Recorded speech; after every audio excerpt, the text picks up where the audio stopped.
CEM-vivant.com pour mieux vivre avec les ondes électromagnétiques de notre quotidien. Présente Sud Radio, la santé demain, Gilles Goncalves.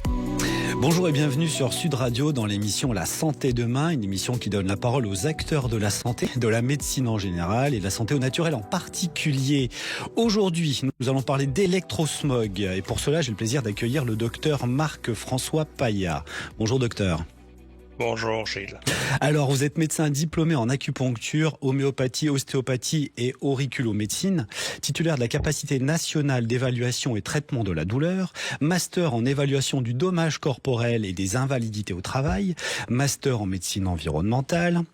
Vous êtes ancien directeur de département universitaire à la faculté de médecine de Paris-Nord, expert judiciaire depuis 2000, membre de la New York Academy of Sciences depuis 1994, membre de l'Académie internationale de médecine environnementale et vous formez un peu partout dans le monde.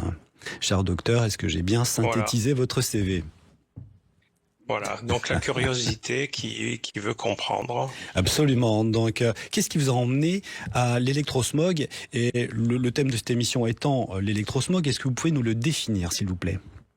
L'électrosmog, c'est l'apparition d'un brouillard électromagnétique qui n'existait pas, qui a commencé en fait dans les villes en 1860, puisque à New York, c'est là qu'a été décrit à cause de l'irradiation des lignes télégraphiques le premier cas d'anxiété. Il n'y avait pas d'anxiété décrite cliniquement avant 1864, donc publié dans ce qui est devenu le New England Journal of Medicine aujourd'hui. Oui. C'est-à-dire la revue de référence de l'époque, et donc au fur et à mesure de l'utilisation de lignes électriques, de lignes à haute tension, d'appareils électroniques, on a eu une augmentation qui est devenue complètement explosive à partir du moment où on a commencé à utiliser des appareils de communication sans fil, en particulier les téléphones.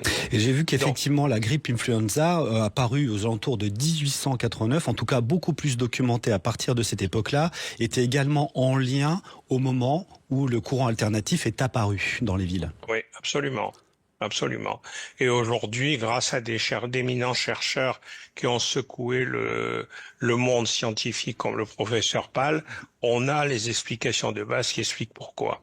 En particulier les blocages du calcium à l'intérieur des cellules qui entraînent tout un tas de conséquences cliniques. Et quand on dit ça, les médecins disent « Ah, ça je connais ». Voilà. Oui, mais ils connaissent le calcium, mais pas forcément pourquoi il est bloqué dans les cellules, c'est ce que vous voulez dire ? Ah, c'est ça le problème, oui. Donc, de quelle manière cet électrosmog, donc cette pollution électromagnétique autour de nous, qui est issue du courant électrique, des appareils Wi-Fi, j'imagine, du téléphone portable, de quelle manière affecte-t-elle la population dans la vie de tous les jours ? Il y a un tas de troubles qui sont là. On a en particulier une des premières choses qui se manifestent, ce sont les troubles du sommeil. D'accord. Parce qu'on sait qu'il y a une chute de la mélatonine entre 30 et 10% de sa valeur normale. Tout le monde connaît la mélatonine en tant que hormone du sommeil, mais la mélatonine, 5% sécrétée dans le cerveau, 95% en périphérie dans les mitochondries. Donc c'est un signe de souffrance mitochondriale et on a donc tout ce qui en découle, fatigue, épuisement musculaire, etc. La deuxième chose que nous avons démontré à Como Système en faisant nos recherches, c'est qu'il y avait une chute de la CTH et du cortisol. Et la chute de le cortisol, c'est un épuisement des glandes. Oui, surrénalienne. Surrénale, mais la chute normalement, quand le cortisol chute, la CTH, qui est l'hormone de contrôle à partir du cerveau, devrait augmenter, et dans ce cas-là, elle est complètement effondrée. C'est-à-dire qu'il n'y a pas de récupération possible. Est-ce qu'on peut revenir, s'il vous plaît, sur la mélatonine avant de passer un peu plus loin, parce que en dehors du sommeil, effectivement, vous avez évoqué qu'elle est produite dans l'ensemble des cellules du corps, ce qui est certainement nouveau pour certaines personnes qui écoutent cette émission, et quelle serait en fait l'influence majeure de cette mélatonine dans le corps, dans son ensemble, s'il vous plaît? Elle est antioxydante, anti-inflammatoire et antitumorale. Et voilà. Bon, il y a 200 fonctions, mais ce sont les principales. C'est ça. Donc la baisse de cette mélatonine est peut-être le point de départ de beaucoup de maladies métaboliques finalement. Oui. Et y compris des cancers. Oui, oui, puisqu'il y a de toute façon, on a déjà une désynchronisation complète des cycles hormonaux, hein, puisque D'accord. c'est l'hormone qui régule tous les cycles. Donc vous étiez Voilà. en train de nous décrire la mélatonine, le cortisol, et puis quoi d'autre, cher professeur? L'ACTH, qui est l'hormone de contrôle du cortisol, qui est effondré. Mhm. Ensuite, on a un effondrement de l'immunité et cellulaire avec une chute des monocytes et circulante avec une chute des immunoglobulines, Mhm. qui fait que on est beaucoup moins résistant aux infections. On a des troubles de l'ADN. Et les troubles de l'ADN, c'est apparition de micronucléis, c'est-à-dire de micronoyaux, qui est le prélude, là aussi, à des pathologies tumorales. Il faut quand même savoir que à 2 reprises, le Centre international de recherche sur le cancer à Lyon, qui dépend de l'OMS, a signalé l'origine de certaines tumeurs cérébrales comme étant dues au champ électromagnétique et a donc classé ces rayonnements comme 2B, tumorogénicité probable. D'accord. Voilà. Donc quelles sont les influences en dehors évidemment de notre quotidien dans le monde du travail, puisque le monde du travail, quelque part aujourd'hui, par toutes les technologies qui nous entourent, nous surexpose à l'électrosmog. Oui, bien sûr. Au niveau du monde du travail, on a une exposition qui est continue. C'est le problème. C'est-à-dire qu'il y a quelqu'un qui prend la plupart des boulots, c'est un téléphone et un écran aujourd'hui. C'est ça. Et donc là, on est quand même en face de champs électromagnétiques artificiels qui n'ont rien de comparable aux champs électromagnétiques naturels, puisque les champs électromagnétiques naturels sont cohérents, mais se dispersent dans tous les plans, tandis que les champs électromagnétiques artificiels sont cohérents et polarisés.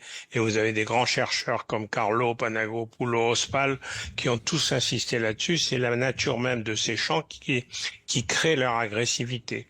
Moi, j'ai une image pour comparer les champs électromagnétiques naturels. Je les compare à la bonne pluie qui alimente la terre pour que tout le cycle de la végétation se produise. Et les champs électromagnétiques artificiels, c'est comme un orage de grêle de grelons de différentes tailles qui massacrent tous. On a déjà assez vu d'images à la télé pour savoir ce qui se passe. Est-ce que c'est en lien avec le spectre électromagnétique? Non, c'est lié. Il y a plusieurs types entre les premiers GSM et la 5G aujourd'hui, ça a évolué. En fait, jusqu'à la 5G, on pouvait comparer ce qui se passait, une fréquence de micro-ondes qui est la porteuse, qu'on pouvait comparer au fil de cuivre qui arrivait chez vous sur votre téléphone filaire, et des fréquences de modulation. Ces fréquences de modulation correspondant un petit peu au chiffrage qui passait sur la ligne pour vous appeler soit vous, soit votre voisin de l'appartement d'en face. D'accord. Voilà. Donc, le problème, c'est que ces fréquences de modulation, par exemple, utilisaient des fréquences qui correspondent à celles de la vie. La principale, qui était ensuite divisée en fonction des différents industriels, c'était le 217 Hz. Et le 217 Hz, j'avais fait une conférence à Toulouse, il y avait une grosse agitation dans la salle. En fait, il y avait eu des journées d'apithérapie juste avant, et il y a deux gars qui viennent me voir, qui me disent « Mais vous savez ce que vous avez dit ?» Je dis « Bah non ». Et puis je lui dis, vous avez expliqué en partie la mortalité des abeilles. J'ai dit pourquoi? Il me dit 217 Hz, c'est la fréquence avec laquelle les abeilles se retrouvent la ruche.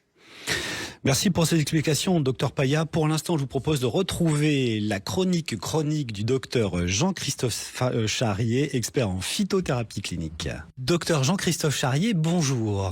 Bonjour Gilles Goncalves, bonjour à tous. De quoi allons-nous parler aujourd'hui? Alors aujourd'hui, on va faire la guerre aux boutons. Ça me rappelle un film. C'est une vieille époque, ça. La guerre aux boutons, on va la faire grâce à 2 plantes qui vont être la bardane et la pensée sauvage. Ah, les noms latins pour la bardane. Voilà, l'Arctium lapa. Magnifique. Voilà, qui est une plante qui va soutenir beaucoup le pancréas, qui va calibrer toute notre digestibilité et qui va avoir une action très majeure de drainage global de l'organisme, et en particulier de la peau.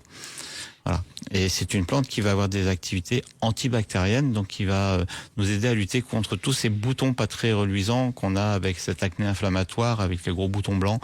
Et ça peut être aussi les furoncles ou les anthrax ou n'importe quelle plaie d'ailleurs qu'on peut avoir au niveau de la peau. D'accord. Donc c'est une plante intéressante parce que si on utilise la feuille, Ouais. en particulier, on va réguler tout le système glycémique. Et on va avoir une activité hypoglycémiante, c'est-à-dire qu'on va permettre de faire baisser l'insuline et lutter contre le prédiabète. Ouais, ce qui est quand même fondamental, c'est vrai qu'on en parle très souvent dans nos émissions, le fléau du sucre. Voilà, qui est majeur. Donc c'est vraiment une des plantes qui nous aide beaucoup avec la cannelle, par exemple, pour lutter sur ces terrains prédiabétiques.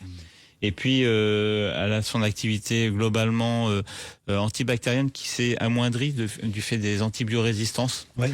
Mais elle était quand même utilisée beaucoup pour les staphylocoques, les streptocoques, la gonocoque et aussi le pneumocoque. Donc c'est vraiment une plante anti-infectieuse large et majeure et qui n'a pas que des propriétés directement anti-infectieuses, mais son action sur le métabolisme nous permet de mieux lutter contre ces infections, donc elle est toujours d'actualité. Et comment est-ce qu'on la prend, cette plante ? Voilà, on va la prendre en tisane, on va la prendre en teinture mère, on va la prendre en extrait fluide. Voilà, c'est les principales formes. Et puis on va lui associer la pensée sauvage. Alors son petit nom latin ? Un viola tricolore. C'est magnifique. Voilà.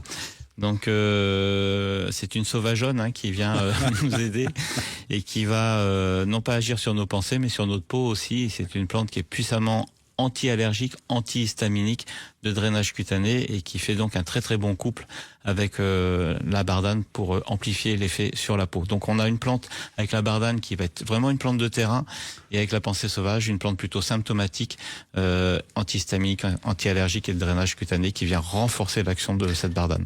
Et cette dernière plante, on la prend sous quelle forme ? Alors on peut la prendre sous forme de tisane, ce sont les fleurs qu'on va utiliser. Et puis on peut la trouver également en teinture mère ou extrait fluide.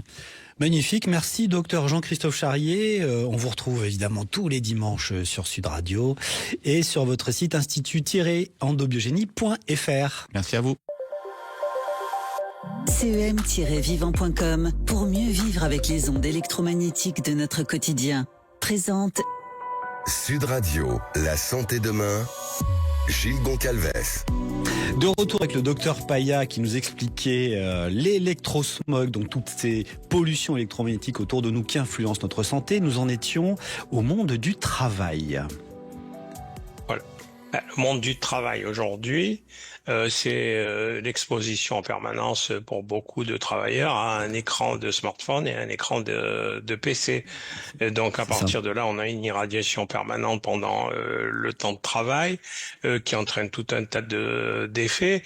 Et quand on a vu ce que je vous ai expliqué il y a quelques minutes sur la chute du cortisol, de la CTH, de la mélatonine, etc.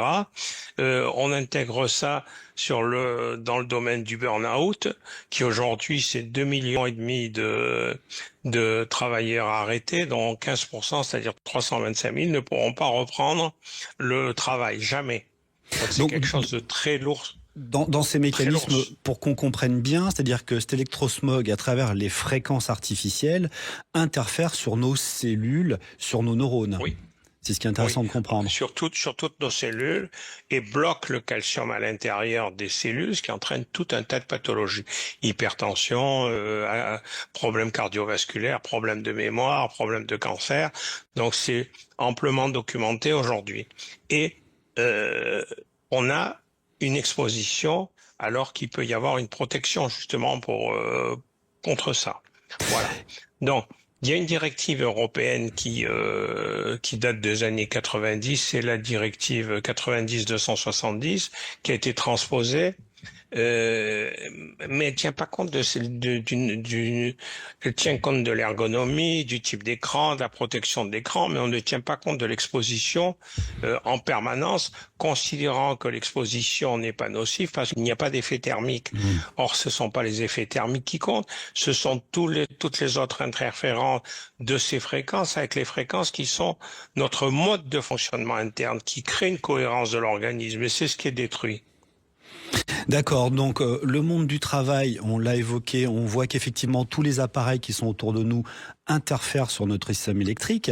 J'aimerais aussi qu'on parle des enfants de l'atteinte justement aujourd'hui des plus jeunes d'entre nous à travers tous les appareils qu'on utilise, les tablettes, smartphones, télévision et autres. Quel est votre point de vue sur ce sujet? Mon point de vue, chez moi, il n'y a jamais eu... chez moi, il n'y a jamais eu de jeux vidéo, de trucs comme ça. C'est toujours tombé en panne. Ouais. Donc, voilà. Donc, vivre dans un environnement protégé, mais déjà ne pas ne pas offrir à un enfant une source de problème. Alors déjà, parlant des enfants, il faut parler avant la conception. La dernière fois que j'ai été voir, il y avait 124 études qui montraient que l'irradiation par un téléphone portable, l'écran d'un téléphone portable, s'entraînait une chute manifeste des spermatozoïdes. Or, on sait qu'aujourd'hui, le sperme d'un homme de 20 ans est équivalent à celui d'un homme de 50 ans en 2000. C'est quand même catastrophique. D'où les problèmes d'infertilité, c'est ça? Ouais, la fertilité est complètement en chute libre. Le deuxième élément, c'est l'atteinte au niveau des ovaires et de la réserve ovarienne. Il y a moins d'études, j'en connais 6, donc aussi bien du côté de l'homme que de la femme, on a des problèmes pour concevoir des enfants, et on se retrouve avec une prolifération de centres de procréation assistée, avec des problèmes qui sont aussi derrière, c'est qu'il y a plus d'enfants autistes nés par procréation assistée que normalement. Voilà, ça c'est un deuxième problème dont on pourra un jour parler parce que je connais bien. Il faudra qu'on fasse une émission sur ce sujet parce que vous êtes en train de faire le lien entre l'électrosmog, donc l'électropollution, le développement du fœtus et l'autisme. Et ce que j'ai présenté à Madrid, c'était la convergence que je démontrais en fait, le préalable de la contamination électromagnétique à la contamination chimique ou par particules, dans ce sens que on a une atteinte de la barrière hémato-encéphalique qui perd son rôle de filtre sélectif et on a tout un tas de cochonneries qui rentrent dans le cerveau. C'est dans le cerveau. Donc on sait aujourd'hui qu'on a tous dans le cerveau en nanoparticules de plastique l'équivalent d'une carte de crédit. D'accord, donc on a parlé des risques de grossesse, des risques donc liés au fœtus. Voilà. Ensuite, durant la grossesse, le premier signal d'alarme avait été en 1992, la revue Macworld qui avait signalé l'augmentation du nombre d'avortements spontanés chez les travailleuses postées face à un écran de visualisation. Et donc là, on a eu 2 études et la troisième qui vient de se terminer. 98, Bastide, qui était l'expert de toxicologie du ministère de la Santé en France. 2003, Grigoriev, qui a refait l'étude en 2017. Grigoriev, c'était le monsieur protection électromagnétique des vols spatiaux de l'ex-Union soviétique. Et quand il est décédé il y a une paire d'années, il était depuis plus de 15 ans le monsieur protection électromagnétique à l'OMS. Donc c'est quand même une référence mondiale et il a fait les études pour nous. Donc sur des œufs de poulet qui sont un modèle facile à observer et très sensible, 15 à 20% de morts chez les témoins spontanés. C'est en gros ce que trouvent les éleveurs. Exposés à des écrans ou à des téléphones, 60%. Est-ce qu'on Exposés et protégés par notre technologie CMO, 23%. Donc on se rapproche... et exposé et protégé par une maille anti-radiofréquence, 77%. On augmente la mortalité. Donc c'était la preuve que les basses fréquences interféraient plus que les radiofréquences sur la mortalité embryonnaire. Si on continue sur cet exposé de l'atteinte de l'embryon par l'électrosmog, une fois qu'évidemment le petit est là, est venu au monde, est-ce que vous pouvez constater par exemple des handicaps, des retards de parole, des retards de développement? Oui, bien sûr. Non.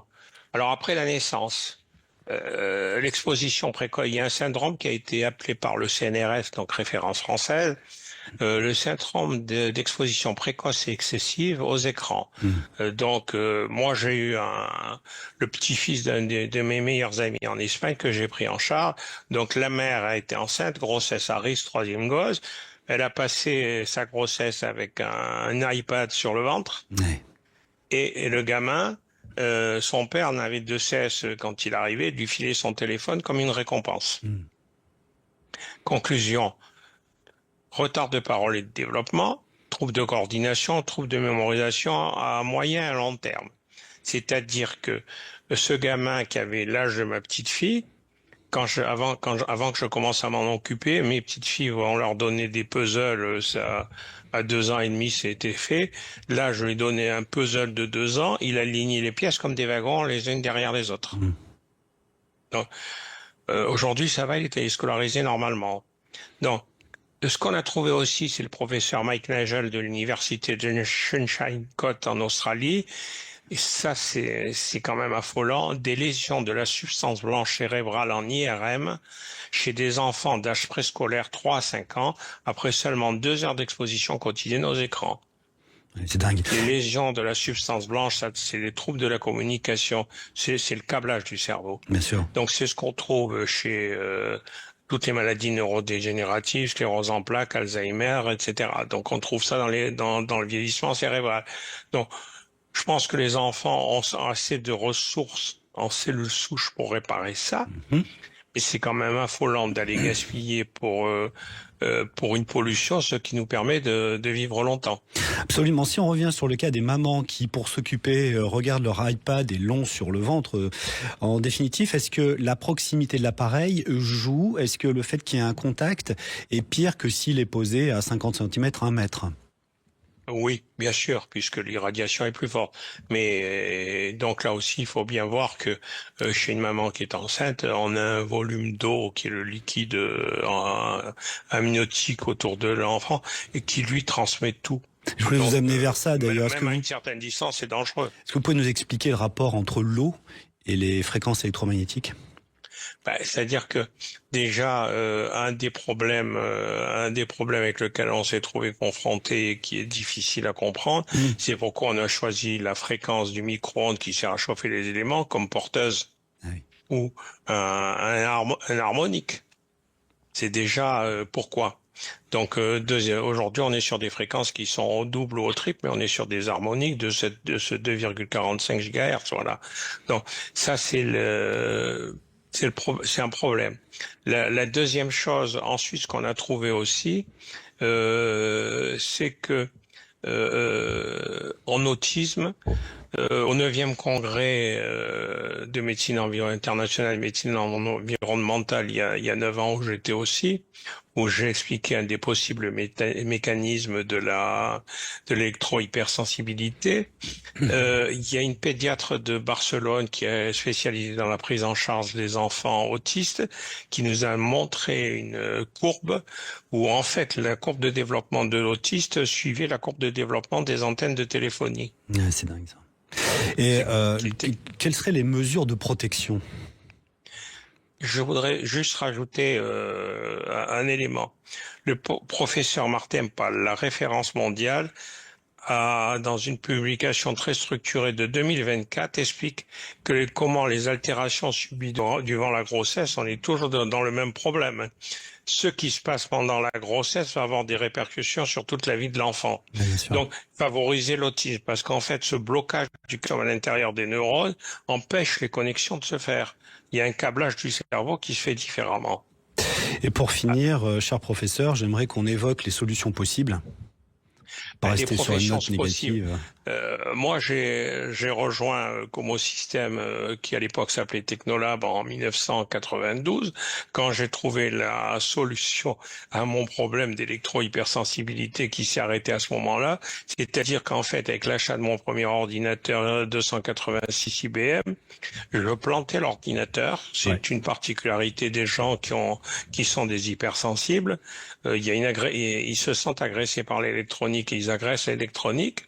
Et j'ai commencé à avoir des poussées d'hypertension et un eczéma de la face, du visage. D'accord, donc vous avez évoqué Como System et on peut retrouver des solutions sur le site cem-vivant.com. Il y a surtout les publications qui expliquent qu'en fait, notre but, ça n'a pas été de faire des mesures parce que ça sert à rien. Un téléphone, aujourd'hui, c'est entre 100 et 100 millions, en gros 100 millions de fois la puissance d'émission d'un cerveau humain. Donc, notre choix, ça a été d'aller chercher de voir sur le vivant, c'est-à-dire animaux, etc., et certaines expériences humaines, pour vous montrer que nous avions une solution qui était efficace. Merci beaucoup, Dr Paya, pour la qualité de vos éclaircissements. L'émission passe tellement vite. On peut vous retrouver sur énormément de vos conférences à travers YouTube et les solutions que vous avez évoquées sur le site cem-vivant.com. Quant à nous, chers auditeurs, on se retrouve dimanche prochain à 15h30 sur Sud Radio, évidemment. En attendant, restez en forme. Sud Radio, la santé demain, Gilles Goncalves. Vous a été présenté par cem-vivant.com pour mieux vivre avec les ondes électromagnétiques de notre quotidien.